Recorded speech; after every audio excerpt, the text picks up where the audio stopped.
মুহসিনিন, এই বাদশা হারুন আর রশিদ আর তার বিবি একদিন দুইজনের ভিতরে ঝগড়া বেঁধেছে, ঝামেলা বেঁধেছে। একটু সহজ করে দেওয়ার জন্য আমি একটু লম্বা করছি। এই বাদশা হারুন আর রশিদ আর তার বিবির ভিতরে ঝগড়া শুরু হয়েছে। ঝগড়া শুরু হবার পরে এবার বিবি স্বামীকে ডেকে বলছে, মানে বাদশা হারুন আর রশিদকে ডেকে বলছে, রানী বলছে, হে বাদশা হারুন আর রশিদ, আপনি জাহান্নামী। বলছে জাহান্নামী। আর যখনই জাহান্নামী বলেছে বাদশার মিজাজ ঠিক থাকে, বউ আমাকে জাহান্নামী বললো।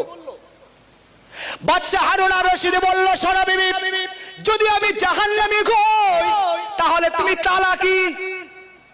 কঠিন জায়গায় গেল না, গেল না? বুঝি যদি আমি জাহান্নামী হই তাহলে তুমি তালাকি। সমাধান কোথায় পাবে? ও জাহান্নামী না জান্নাত কি করে বুঝবে? ভাই আমার, দোস্ত আমার, বাদশা হারুন আর রশিদের কথা বলবার পরে